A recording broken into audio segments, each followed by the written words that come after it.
దేవుడు నాకు ఇచ్చినటువంటి ఈ మంచి మాటను బట్టి మనం ముందుకెళ్దాం.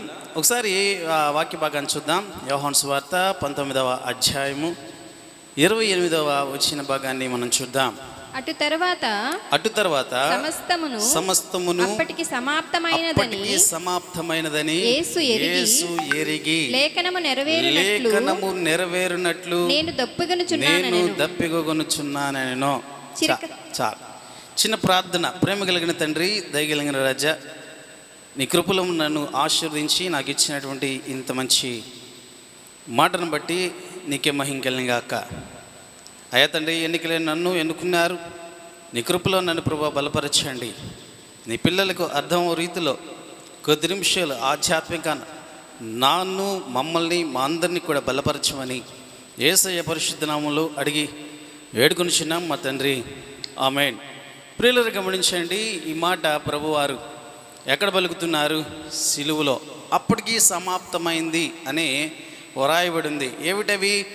లేఖనములు నెరవేరునట్లు జరిగినదని, అన్నీ కూడా నెరవేరే అని చెప్పేసి ఆయన గ్రహించి అప్పటికి ఆయన ఏం చేస్తున్నాడంటే దప్పికొన్నాడు అని మనం చెప్తాం. చూడండి, అటు తర్వాత సమస్తమును అప్పటికి సమాప్తమైనది యేసు ఎరిగి లేఖనములు నెరవేరునట్లు నేను దప్పికొనుచున్నాను.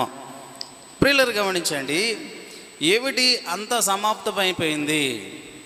లేఖనములు ఏమిటి అంటే మనం అర్థం చేసుకుంటే ఈయన దప్పికొనాలన్నటువంటి ఈ మాట ఎందుకు ఆయన ప్రస్తావించాడు, ఎందుకు ఆయన దప్పికొనాల్సి వచ్చిందంటే రెండు విషయాలు. ఒకటి, యేసు ప్రభు దైవకుమారుడు అన్న విషయాన్ని మనం అర్థం చేసుకోవాలి. దైవకుమారుడు అంటే దేవుడు దేలయనగా సింహాసనమున మధ్యను గొర్రెపిల్ల వారికి కాపరి అయి జీవజలముల బొగ్గ యొద్దకు వారిని నడిపించును. దేవుడే వారి కన్నుల నుండి ప్రతి బాష్ప బిందువును తెడిచివేయను. హల్లెలూయా.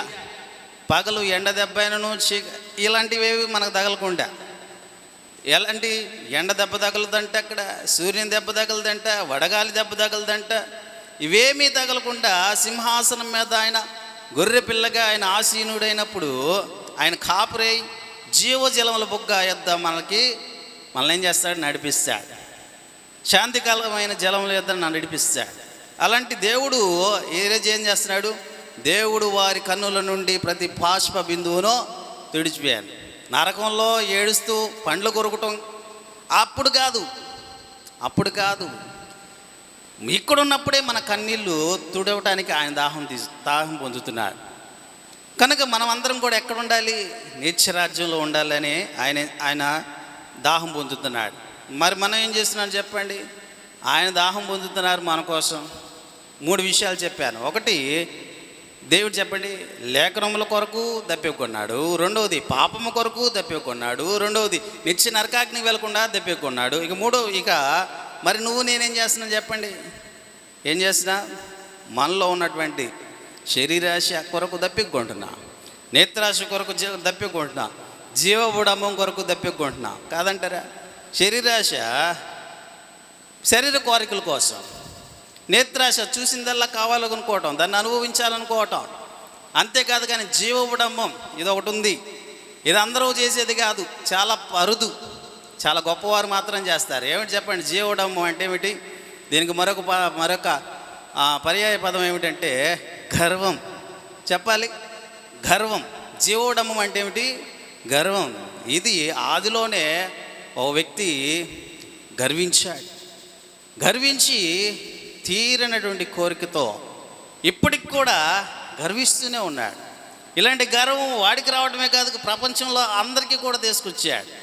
వీళ్ళలో మేధావులకు మాత్రమే ఈ గర్వం ఉంటుంది. నేను తప్ప ఇది వేరేవాడు చేయలేడు, వేరేవాడు కుదరదు, నేనే చేయాలి, నా వల్లే అవుతుంది, నేనే చేస్తాను. ఇలాంటి గర్వాలు, లేకపోతే కొంతమంది ఇంకా అనేక మందిలో పేరుగాంచిన వారిలో ఇలాంటివి వస్తుంటాయి.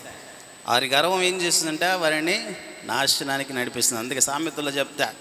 కనుక ప్రియులను గమనించండి. ఇప్పుడు వద్దులే, సమయం చాలదు, ముందుకెళ్ళిపోదాం. సరే, ఇలాగా దేవుడు ఏం చేస్తున్నాడంటే ఇలాంటి వారిని దేవుడు రక్షించటానికి ఆయన దాహం పొందాడు. కనుక ఆయన దాహం పొందాడు, ఆయన తీర్చాడు. ఆయన శిలువ మ్రానుపై దప్పికొన్నాడు, దాహాన్ని తీర్చుకున్నాడు.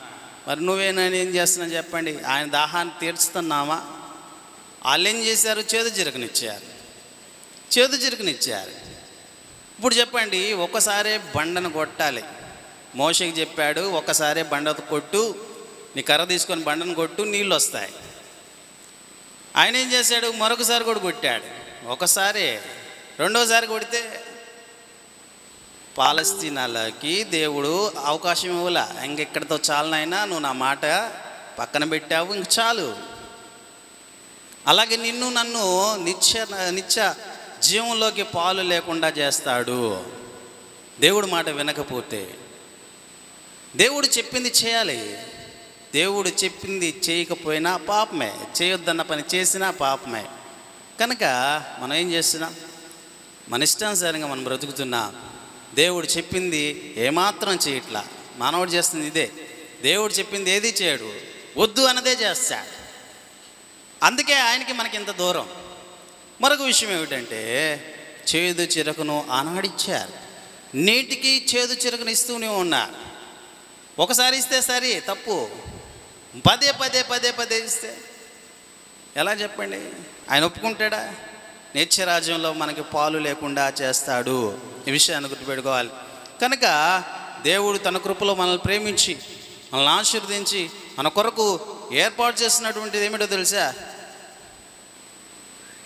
నిత్యరాజ్యంలో పాలు. అక్కడ మనకు దప్పిక ఉండాలి అంటే ఆయన దప్పిక ఉన్నాడు. మనము ఇక్కడ దప్పిక పొందుతాం, మనలం కాబట్టి. కానీ మనకి ఎక్కడ రావాలి దప్పిక తీరాలి? నిత్యరాజ్యంలో దప్పిక పొందకూడదు. ఎక్కడ దప్పిక పొందాలి? నిత్య నరకాగ్నిలో. అది అవసరమా? అవసరం లేదు. అవసరమా చెప్పండి? నిత్య నరకాగ్నిలో వేదంతో బాధతో అబ్రహామును పిలిచేటువంటి అవసరం ఉందా మనకు చెప్పండి? ఆ ధనవంతుడు ఏడ్చాడు, కన్నీరు కారుస్తున్నాడు. ఇంకా ఏమంటాడు తెలుసా? ఈ మాట చెప్తాను చూడండి. ఆ మాట చెప్పడమే కాదు కానీ తండ్రితో చెప్తున్నాడు, అబ్రహాంతో, తండ్రివైన అబ్రహామా, లాజరుని కిందకి పంపించు, అక్కడ నాకు సహోదరులు ఉన్నారు, వాళ్ళు ఈ బాధపడకుండా చెప్తాడు, పోయి పంపించి అంటున్నాడు. ప్రియులారా గమనించండి, మనకు అది అవసరమా చెప్పండి? దేవుడు అన్నీ చెప్పాడు, ఇది ఇది ఇది అని. మరి ఏది కావాలి? ఈరోజు నీ ముందు 2 దారులు ఉన్నాయి. తల వంచండి, ప్రార్థించుకుందాం. ప్రేమగల తండ్రి, దయగల రాజానికి కృప ఉందా?